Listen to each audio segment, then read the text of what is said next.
السلام عليكم، يعطيكم العافية. اليوم رايحة جزيرة فيلتشة إن شاء الله، وبكون وياكم بصور لكم الأشياء الموجودة وشنو الأمور اللي فيها. طالعة إن شاء الله أنا بالعبارة هذه، اليخت هذا اللي هو اسمه بنت الخير.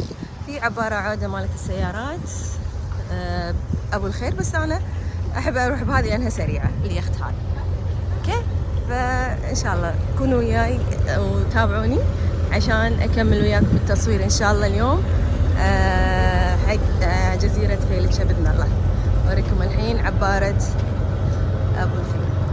عبارة أبو الخير عبارة كبيرة تشيل سيارات، فأنا راح أكون بهذه العبارة إن شاء الله. راح أصور لكم أشياء بجزيرة فيلتشة. هني إذا تبين، ما تبين مشكلة إنه وراها قدامها أشياء. هي المهم هذه العودة. إن شاء الله راح أكمل وياكم تصوير بجزيرة فيلتشة. خليكم وياي. هذه هي من داخل، هذه العبارة من داخل، بس في ناس ما أقدر أصور. هذا احنا الحمد لله وصلنا بالسلامة، بس كان في شوية موي عشان شي تأخرنا، يعني أكثر من نص ساعة لما وصلنا كافيلتشة وإحنا اللي نازلين. إن شاء الله نكمل تصوير بعد شوي. هني المكان هذا اسمه شاطئ الوناسة. هني بالعادة ننزل ينزلونا من هني، بس هالمرة عشان موي وايد فطلعونا من هناك. هي العبارة تحرك. هني في مطاعم، في أماكن حلوة، قعدات، بس الحين بالنهار، بالليل تصير وايد حلوة.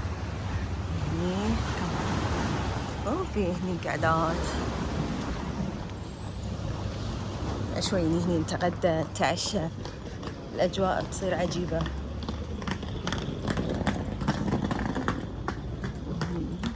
ترى في قعدات داخلتين. هذه الأماكن اللي معمرينها في فيلتشة. غير كذي بعد شوي بوريكم الأشياء اللي هي المهجورة، الأشياء القديمة. تمام. الحين حزت الغداء، جينا نتغدى بالمطعم، المطعم اللي قلت لكم عنه بشاطئ الوناسة. بس يا جماعة اعملوا حسابكم إن كل شغلهم كينت، ما يتعاملون بالكاش. هني كل شيء كينت، شركة إيكاروس هني. والحين حزت الغداء وأقول لكم يلا باي عشان تغدى، وبس لا تنسون الاشتراك واللايك، وإن شاء الله راح أكمل معاكم المقطع لأن أنا أصور وأقطع. حياكم الله. أنا الحين جيت هني محطة البنزين، بترس ديزل. طبعا المحطة فيها بنزين وديزل، لأن مو أغلب الكل اللي يعني قاعد هني بفيلتشة كله جنريتر، فهني نترس ديزل. احنا حاليا محطة البنزين. ورجعت لكم مرة ثانية وأصور لكم أشياء قطاعي عشان كل مكان بعيد عن الثاني. هذه فيلتشة. هني البيوت تقريبا كلهم نفس الشيء. بوريكم مكان، شوفوا هني، ها طبعا بيت كلها بيوت مهجورة. هني هذا المكان ريلي يسميه قبو، عرفتوا؟ وهو مكان تحت ظلمة ما يبين فيه شيء، بس هو طريقته شنو؟ يتحدى يعني من أهلنا، دائما يقول لهم إذا تقدرون، أو إن هذا يتحداهم بالفلوس، يقول لهم تقدرون تدخلون هني مدة ربع ساعة، بس طبعا بالليل راح أرد أصور لكم بالليل تشوفون شلون صاير، ما راح يبين ولا شيء.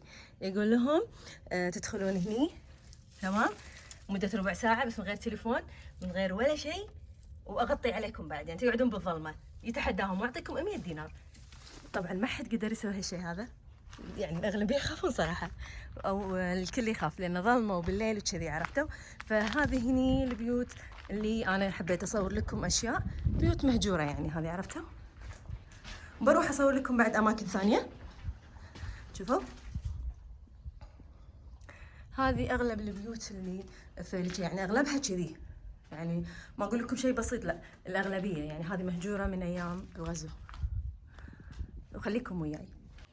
هني بعد هذه أماكن نفس الشيء تقريبا مثل ما قلت لكم، البيوت كلها مهجورة. شوفوا هذه هني فيلتشة كلها البيوت مهجورة. بدخل لكم هذا البيت أوريكم شنو فيه. طبعا كل شيء مكسر قلت لكم مهجور، بس في أشياء قديمة. أوريكم شنو الموجود. مثلا احنا دائما كذي ندخل البيوت ونطالع شنو فيها، نلاقي أشياء قديمة. مثل هني عندكم شوفوا هني شنو أيام أول. هذا البيبسي مالنا، هذا البيبسي شوفوا، هذا البيبسي، هذا السفن. أصلا هذا تعتبر من المقتنيات، يعني في ناس وايد ياخذونها، في ناس يبيعونها لما الحين يعني، عرفتوا؟ فتشوفوا ما راح ادليكم هالمكان، ما اقول لكم وين بس تقريبا يعني صورت من برا. في كراش بعد، شوفوا هذا كراش. هذي كلهم حاليا اشكالهم مو موجوده، يعني هذه كلها قبل الغزو، عرفتوا؟ وهذه الاشياء اللي انا الحين قدرت اصورها. وهذا البيت. وفي بعد اشياء ثانيه بحاول اصور لكم كثر ما اقدر، يعني بصور لكم اشياء ثانيه ان شاء الله. اوكي. هني هذه بعد الجمعيه قبل الجمعيه، شوفوها هذه الجمعيه قبل. هني بحيره صناعيه، هذه مجددينها من عقب، يعني فيها قهوه، فيها مطعم، شيء مصغر. وجبالها فندق. طبعا هي هني فيلتشة مو معمرين فيها اشياء وايد.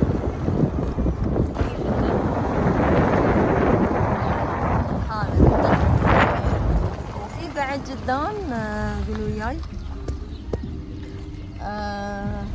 شنو حديقة حيوان مصغرة بعد. شوف حديقة الحيوان، شوف السيارة. هني حديقة حيوان مصغرة، حديقة حيوان شوفوا، يعني فيها شوية حيوانات. يعني هني مو معمرين فيها وايد، أشياء بسيطة يعني، عرفتوا؟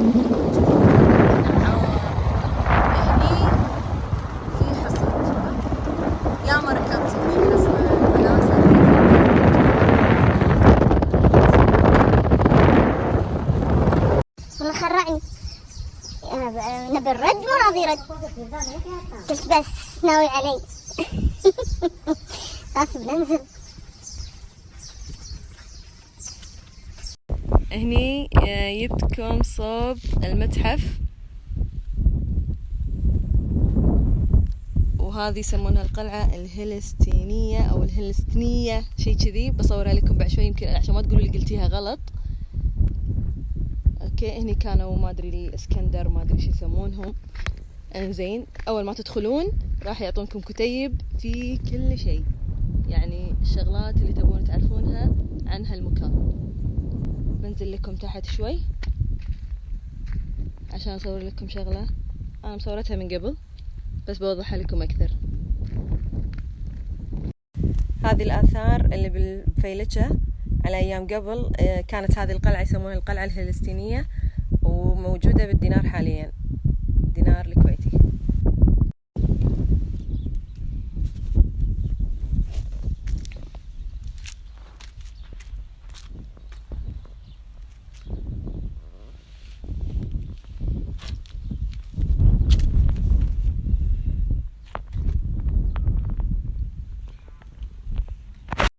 وهني المكان طبعا تبع الفندق. شنو نظامه هني؟ تأجير بيت، يسمونه بيت عربي، يعني داخل يكون غرفة، صالة، حمام عزكم الله، مطبخ. طبعا بيت عربي وحوش كذي. ممكن مو بس غرفة واحدة، في أكثر من غرفة. وفي هني مكان بعد حق مسمينهم أسامي كذي، يعني كل بيت له اسم. أوكي. وفي هني بعد حمام سباحة تبع المكان هذا، حمام سباحة شي عود، يعني حق العوائل وكذي اللي يبي يسبح. وايد حلو. شوفوا المكان هذا كله نظام بيوت. وهني حمام السباحة، إذا قدرت أصور لكم داخل شوي، إذا ما في أحد أحاول أصور لكم شوي كذي. هذا هو.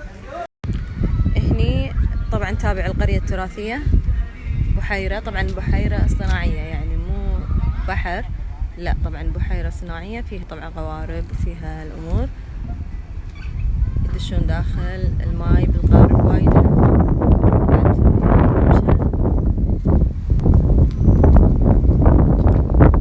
هني المكان الوحيد تقريبا اللي الصوب هذا انا وريتكم اياه اللي قبل شوي، هذول كلهم تقريبا يم بعض، الفندق على هذه على شغلات وايد يم بعض.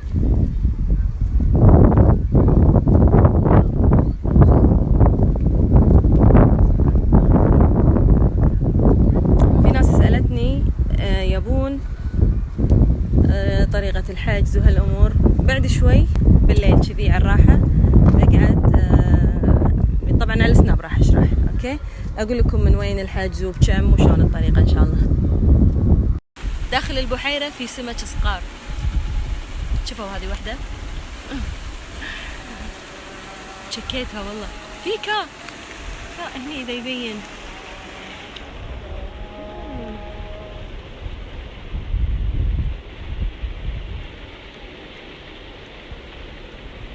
حلو هذا الجسر، بصعده بس أخاف أطيح، بس بصعد لأنه وايد مقوس.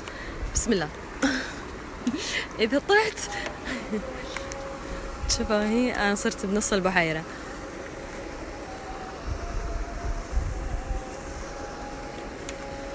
كنا عادي.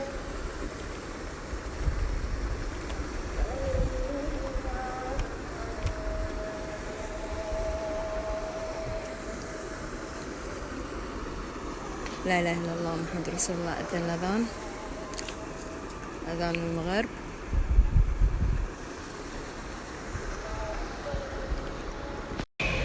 هني مسوين جمعية صغيرة، هني جمعية طبعا هذه بعد شغلة جديدة حلوة.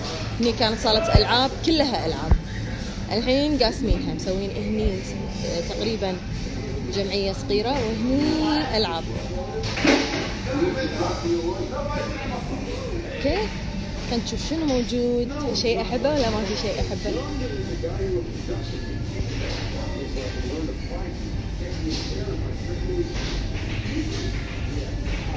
هم شيء حلو لانه كان في بقالات، للحين في بقالات، بس هني الجمعية هذه بعد وايد احلى واوفى، في شغلات حلوة والله. هني طبعا مكان بعيد شوي عن المكان اللي كنت فيه قبل شوي. طبعا هذا هني اسمه مجمع فيلتشة السياحي، يعني مكان سياحي هني طبعا قبل، يعني نفس نظام الشاليهات، مع ان فيلتشة كلها تعتبر حلوة يعني بحر وشاليهات، حتى البيوت تطلع على البحر. فهني كان في مكان نفس الشاليهات بالضبط، بس طبعا كلها الحين مكسرة ومهجورة. يعني هذا الصوب تقريبا ما في أحد هني وايد.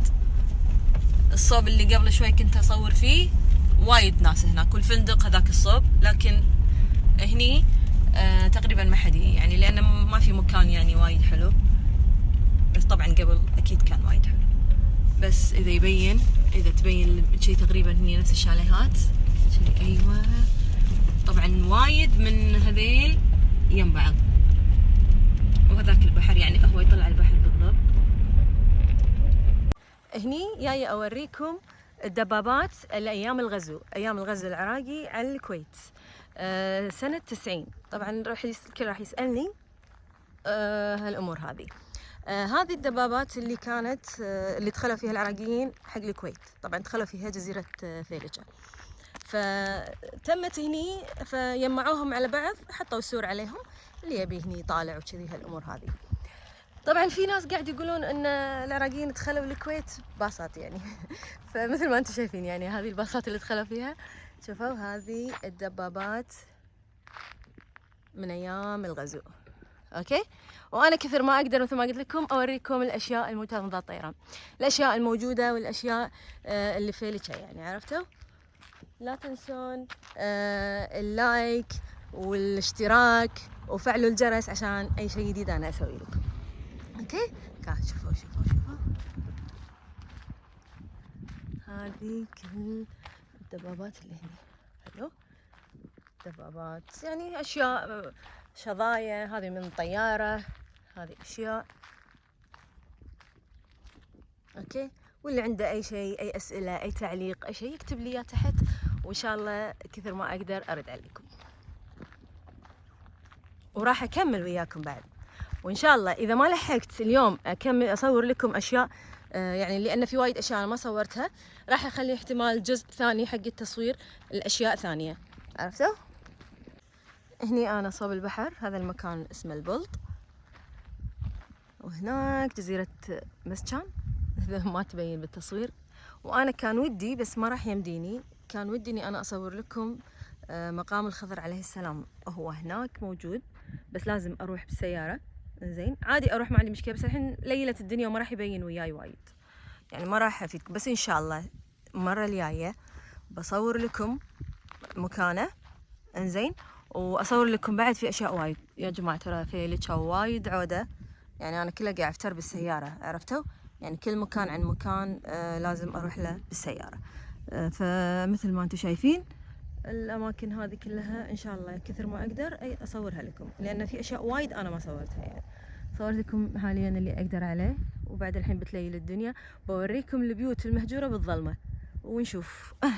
عاد أنا عادي عندي يعني ترى على فكرة، يعني ما أخاف من الظلمة، يعني وقت أدخل البيوت المهجورة بالعكس أستمتع يعني. هذه البيوت اللي على البحر، هذا بيت مقصوف، في كذا بيت هني مقصوف على فكرة، فمو كل شيء صورته لكم، هذا يعني مقصوف كان. اوكي. وهذه البيوت مثل ما قلت لكم هي اللي على البحر، على البحر كذي وايد حلوة كانت. في هني عندكم البيوت هذه مو مكملينها، يعني فاللي بنوا ما كملوا، يعني صار الغزو، عرفتوا؟ شوفوا كانت تبني يعني فما ضبطت وياهم. الله يعوض. عاد فيلتشا والله وايد انا احب فيلتشا صراحة، فيلتشا جزيرة فيلتشا يعني راحة نفسية هني، بس يعني مثل ما انتم شايفين هي تقريبا مهجورة، يعني بيوتها كلها. انا لي بيت هني، يعني معمرت لي بيت وقاعدة فيه ومضبطته يعني كذي، وهذا انا قاعد هني، يعني حتى السياره مخليها هني بعد، عشان انا دائما اي هني، يعني يياتي وايد، اي كل شهر كل اسبوع كل اسبوعين يعني، وخاصه بالشتاء بعد وايد نقعد هني، بالعطل يعني لازم نقضيها هني، عرفتوا؟ فمثل ما انتم شايفين يعني اقول لكم ان فيلتشا انا وايد احبها، عرفتوا؟ الاجواء تجنن. الحين حزت المغرب، عرفتوا؟ هني صوب الفندق، انا اصور لكم صوب الفندق، هو الفندق هني، الفندق وهني في العاب فيها هذا، وهذا هو مثل ما قلت لكم. فالحين بحاول امشي شوي قدام، تمام، واوريكم اشياء ثانيه، يعني الفندق شلون شي هني مثل ما قلت لكم اللي على البحر جزء معمرينه، يعني قلت لكم فندق، مطعم، قعدات على البحر، مو كل شيء معمر. فالبيوت لا، البيوت مهجورة، في قلة يعني الموجودين قاعدين بالجزيرة، يعني مثلي أنا مثلا حاطت لي بيت كذي، أوكي، وبيتي ترى الإيجار على فكرة يعني. زين ما أدري، الحين نحاول أروح وياكم بعد كذا مكان أوريكم. هني بعد هذا تبع الفندق، بالسيارة مليت أنزل وأصعد. فعشان كذي صورت بس اللي عشان مع الإضاءة قلت أوريكم بشكله وايد حلو. هني طبعا هاي اللي مثل ما قلت لكم اللي على البحر.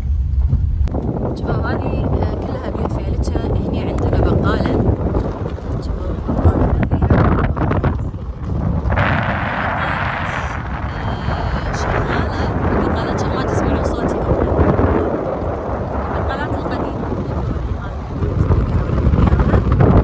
بوريكم البقالة الثانية،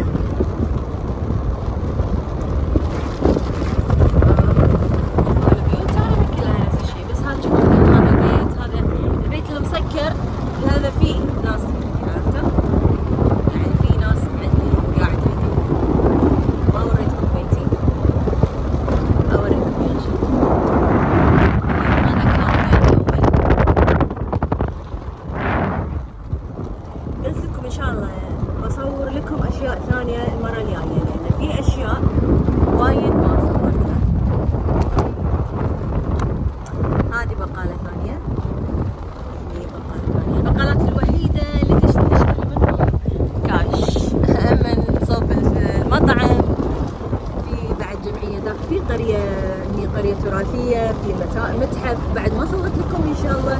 زي ما قلت لكم ان شاء الله راح اصور وياكم اشياء ثانيه باذن الله. تمام. الحين بروح مكان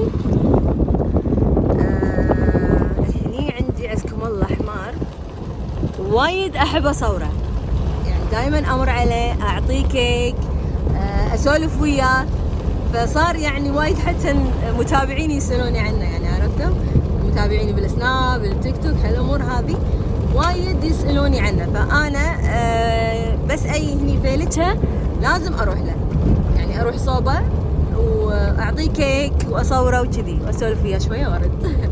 فالحين رايحت له. اوكي. دائما لما اي الحمار من يشوفني من بعيد يقعد يناهق. الحين ايوه كهوه، الحمد لله انه موجود. قلت ما راح احصله لانه تقريبا ليله الدنيا. هذا هو الحمار عزكم الله. شوفوا الحين بعد انا هم جايبت له كيك بس ما ادري شلون ابطل له الكيك الحين. كذا ماسكه التليفون بس بحاول اتش الكيك. كهوه. صلوا اهلا حماري، سلام شلونك؟ الحين انا جايبت لك كيك. يلا الحين افك الكيك اعطيك حمار. حماري هذا الحمار والله وايد انا اصوره، يعني وايد الكل يسالني عنه دائما. فالحين اوريكم اياه. هذا هو كيك، شفتوا؟ بسم الله. يعني هذا الحمار والله العظيم دائما اصوره. فكل مره اقول له شلونك صديقي الحمار، فقاعد يقولوا لي انت الحين مرافجه حمار. ليش ما رافج حمار؟ ايش فيك؟ ما في شيء، ايش حلوه ساكت ما يأذي. انزين خليني اعطيك واحده ثانيه. فانا دائما ايله بس دقيقه خليني اشيل القرطاس عن الكيكه، لاني يعني قبل شوي ما مداني خذيتها خمطتها بالقرطاس. يلا هذه واحده ثانيه. واي عليك بالعافيه. الحين بروح اوكي لاني شوي مشغوله وعندي شغل. فالحين اقول لكم لاني ما راح اطول هني، انا ماني قاعده بالجزيره اليوم راده، عشان كذي انا قاعده اسوي لكم اشياء بسرعه. فمثل ما قلت لكم ان شاء الله باذن الله راح اصور لكم مره ثانيه، يعني بسوي لكم جزء ثاني عن فيلتشا ان شاء الله باذن الله. بس مثل ما قلت لكم لا تنسون الاشتراك وفعلوا الجرس واللايك، وحياكم الله. ما ادري اذا يبين شيء وياكم هني بعد هذا البيت مقصوف، مو بيت هذا اكثر من بيت. تمام كنا مو واضح. اتوقع ان ليلة الدنيا مثل ما قلت لكم عليه. شفتوا هذه بيوت كلها مقصوفة. شوفوا بعد هذا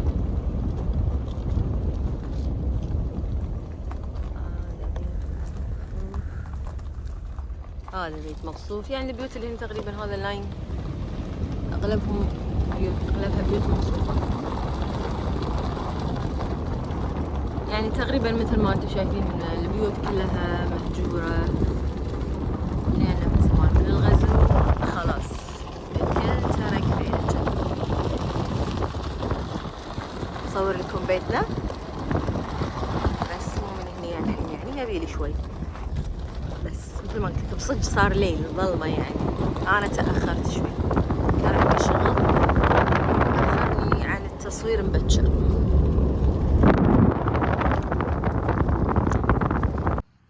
شايفين الظلمة شلون فيلتشا؟ يعني أنا هذا بعد حاطة ليت على فكرة، يعني أنا جيت هني عشان قريب عند بيتنا أوريكم القبو بالظلمة اللي قلت لكم عنه. القبو عشان اللي ريلي قال اللي يدخل هني كهو القبو. شوفوا الحين أنا مع الليت إنزين كذي من غير ليت، عشان شفت شيء يتحرك داخل من غير ليت. شوفوا شلون يصير،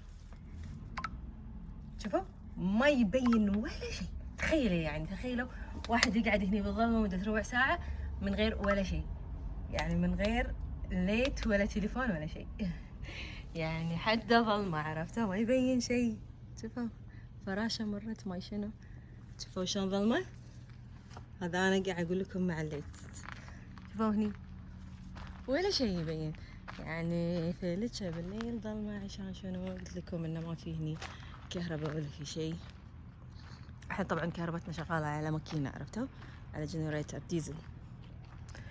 وبس والله حبيت أوريكم هذه الأشياء، وإن شاء الله يعجبكم التصوير. وإن شاء الله المرات الجاية بصور لكم أكثر وأكثر. هذا بيتنا، أكثر واحد منور بالشارع، لأن كل اللي يمنا شوفوا بيوت مهجورة، اللي يمنا بيوت مهجورة. هذا بيتنا، هذا أهو شوفوا، أصفط وأنزل. هذا كله البيت شوفوا، بس أهم شيء الإضاءة. البيت الليتات تونا مشغلين الماكينة. أوريكم إياه من داخل ولا مو لازم؟ خلني أشوف، أدخل أوريكم إياه، بس خليكم وياي. بسم الله. ننزل أوريكم شوي من داخل، ما راح أوريكم كل البيت، راح أوريكم الملحق. هني ديوانية، هني الملحق. هذه الكتابة من أيام العراقيين هني كانوا قاعدين. وي ليش ظلمة؟ مو مشغلين كهرباء هني. على العموم مو مبين. هذا الملحق، مو شابين الليتات للأسف. في صالة وغرفتين وحمام عزكم الله ومطبخ وحاطة حب بعد، أهم شيء. بس للأسف مثل ما قلت لكم إنه لحظة، أيوة شبينا الليتات اللي هني بالممر بالملحق. شفتوا؟ في البيت كامل من هناك، بس يبيلي على ما أقعد أكثر يبيلي وقت. هذا الملحق. هني طبعا حاطانه ثقيل وايد حلو. هني هذه الخيمة حاطينها احنا بس أيام الشتا، كانت هني القعدة عجيبة يا جماعة. بالشتا فيلتها غير. هني شفتوا الأرض هذه خضرة ما تبين، يعني الخضار هني عجيب. يعني هني حتى لدرجة الناس يجون يكشتون فيلتشا، يعني في أماكن فيها بر، يعني وايد قعداتها حلوة. شوفوا هني كلها ظلمة. وانتهت رحلتنا ورادين الديرة على خير. شوفوا أقول لكم مع السلامة فيلتشا، على قولتهم لنا يايات إن شاء الله بإذن الله. إن شاء الله يعجبكم التصوير والمكان. إن شاء الله الأيام الجاية بكمل لكم اللي ما صورته. ومثل ما قلت لكم لا تنسون اللايك يعني تبون أي شيء، تعليقات، شنو تبون أزيد بالتصوير بالأمور، أي شيء تبون تعرفونه. شوفوا هذه اللي هني يتحرك، عرفتوا؟ بس ما نزلنا من هني لأن كان في ماي، فما نقدر نعبر من هني، رأينا من الجهة الثانية، ما تبين ظلمة ما عليه. على العموم أي تعليق أي شيء تبونه كتبوا لي تحت بالتعليقات، وإن شاء الله أرد عليكم. ولا تنسوا اللايك والاشتراك وفعلوا الجرس، وإن شاء الله أي شيء أصوره جديد يوصل لكم. وهذه عبارتنا، ومع السلامة.